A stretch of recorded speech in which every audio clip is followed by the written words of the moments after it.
Bueno chicos, en esta oportunidad lo que vamos a ver es análisis de funciones.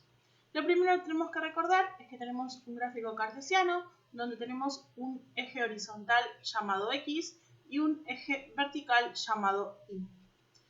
Los primeros conjuntos que vamos a empezar a ver son el conjunto dominio y el conjunto imagen. El conjunto dominio son los valores de X que toma nuestra función. Este conjunto puede estar abierto, semiabierto o cerrado, o acotado, como le podemos decir también. En este caso nuestro conjunto está acotado. ¿Y por qué está acotado? Porque nosotros podemos ver dónde empieza y dónde termina, principalmente porque tenemos este punto redondeado, ¿sí? Relleno. Si este punto estaría abierto, ¿sí? Empezaría en -3, pero nuestro valor -3 no está tomado por parte de la función. Se acerca mucho, pero no lo llega a tomar, a ser parte de él. Y si no tendríamos este punto ni abierto ni cerrado, quiere decir que nuestra función estaría yendo del menos infinito al infinito o acotada de un lado y no del otro, ¿sí? En este caso tenemos dos extremos y los dos pertenecen a mi función porque tienen el círculo cerrado. Quiere decir esto que yo voy a escribir el intervalo con corchetes. Si estaría abierto, es decir, de menos infinito a infinito o alguno de esos extremos abiertos, sí o sí debo poner paréntesis. Al igual si alguno de estos círculos es sin relleno, ¿sí? Si lo vemos sin rellenar, quiere decir que ese punto no está incluido, es decir que vamos a poner paréntesis. Entonces, en este caso, mi función va del -3 al 6, con corchete. Muy bien, mirando las imágenes que siempre se miran de abajo hacia arriba, podemos notar que el primer punto, ¿sí? Incluido en ese conjunto es el -2 y que termina en el 5. Entonces el conjunto imagen, también con corchetes, es de -2 a 5. Muy bien, ahora vamos a los ceros o raíz. El cero raíz, ¿qué es? Es el punto de abscisa donde la función corta, ¿sí?, al eje de las X. Como ven ahí, yo las puse para que sea en color rojo. Entonces la vamos a marcar con el color rojo. Ahí tenemos nuestra raíz en 4. Hay dos maneras de escribir a esta raíz. La podemos escribir como un punto, es decir, un valor en X y un valor en Y, que siempre Y va a valer 0 en una raíz. O lo podemos hacer también, que es una notación que vamos a usar mucho, con X sub 1. ¿Por qué ponemos esto? Porque podemos tener varias, ¿sí?, raíces. Entonces podemos llamar X sub 1, X sub 2, así sucesivamente. En este caso tenemos que nuestra raíz es 4.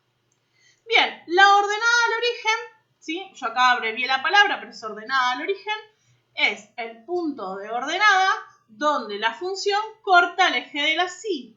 En este caso es el punto 4. Como lo puse también con color verde, ahí lo voy a... Ahí está. ¿Sí? Muy bien. Ahí tenemos entonces el color verde para marcar nuestra ordenada al origen. Que como dijimos antes, la ordenada al origen, ¿sí?, es el punto que corta el eje Y. Por lo tanto, ¿sí?, si la quiero escribir, la vamos a escribir como un punto en donde X siempre va a ser 0 y donde nuestro valor en Y, en este caso, es 4. Como son valores, ¿sí?, puntos, siempre vamos a poner paréntesis. O la otra manera de escribirlo es poner Y igual a 4. ¿Sí? Recuerden, lo que yo les estoy diciendo son dos opciones. Es una o la otra. Muy bien. Vamos ahora al intervalo de crecimiento y de decrecimiento. Mi consejo para esto es que para hacerlos tengamos que hacerlos y escribirlos los dos juntos. ¿Por qué? Porque mi idea es la siguiente. Ustedes lo que tienen que hacer es venir acá, ¿sí?, a la función e ir dibujándola. ¿Sí? Con cuidado. Van dibujándola con la mano, con el dedo, con un lápiz. Entonces, miren, del valor -3 en X, ¿sí?, hasta aquí, ¿sí?, la función crece. Pero yo en ese momento tengo que mirar para abajo y ver que hay un menos 1. Entonces, mi función en el intervalo menos 3, menos 1 crece. Como es un intervalo, lo vamos a poner entre paréntesis. Entonces, menos 3, menos 1, mi función crece. Bien, vamos a seguir dibujándola. Fíjense, estoy en menos 1 de x y mi función baja, baja, baja, es decir, decrece hasta este punto, que es 1 en x. Entonces, yo puedo decir que mi función decrece de menos 1 a 1.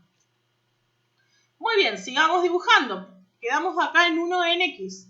Vamos a seguir, mi función sube, sube, sube hasta este punto. ¿Por qué hasta ahí? Porque después ya empieza a bajar. Entonces quiere decir que de 1 en x a 2 en x, mi función volvió a crecer.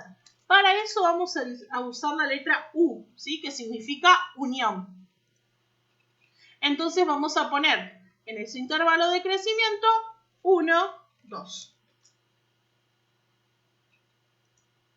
1, 2. Muy bien. Miremos, 1, 2, mi función crece. ¿Y ahora qué pasa? Miren, mi función desde el 2 empieza a decrecer, pasa por el eje de las X, pero sigue decreciendo hasta el 6. ¿Sí? Mi mirada siempre tiene que volver al eje de las X. Entonces, vamos a hacer lo mismo acá, unión. Mi intervalo de 2 a 6 decrece. Esto de los intervalos no siempre va a ser igual, va a depender de cada función. Podemos tener funciones que solo sean crecientes o solo sean decrecientes, como en el caso de las funciones lineales o algunas particulares que las vamos a ver después. El intervalo ahora constante, en este caso no tengo intervalo constante. ¿Por qué no tengo intervalo constante? Porque no tengo ninguna recta, ¿sí? Paralela al eje de las X, que podría pasar, ¿sí? En alguna circunstancia. Si yo veo que hay alguna recta, ¿sí? Paralela al eje de las X, quiere decir que ese tramo, mi función es constante. Vamos ahora a otros dos puntos muy importantes, como son el conjunto positividad y negatividad. Mi función es positiva siempre que esté por arriba, ¿sí? Del eje de las X. Quiere decir que si yo veo dibujándola, mi función es positiva desde el menos 3 hasta el 4. Entonces voy a escribir eso, de menos 3 a 4. Luego tengo el conjunto de negatividad, que es lo que está por debajo del eje de las X, que en este caso va a ser desde el punto 4 hasta el punto 6.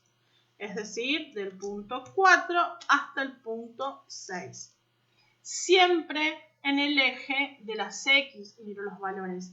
Para lo único que voy a mirar en el eje Y es para la ordenada, ¿sí? Y para el conjunto imagen. Ahora vamos a los últimos dos puntos, que son los mínimos relativos y los máximos relativos. Yo voy a tener mínimos relativos cuando mi función esté decreciendo, llegue a ese punto y empiece a crecer. Acá tenemos uno. Fíjense este dibujito que yo estoy marcando. Mi función viene decreciendo, llega a este punto y empieza a crecer. Entonces yo lo que tengo ahí es un mínimo, ¿sí? Un mínimo relativo, lo vamos a llamar. ¿Cuál es ese mínimo? Fíjense, es el 1 en X, el 2 en Y. 1 en X, 2 en Y.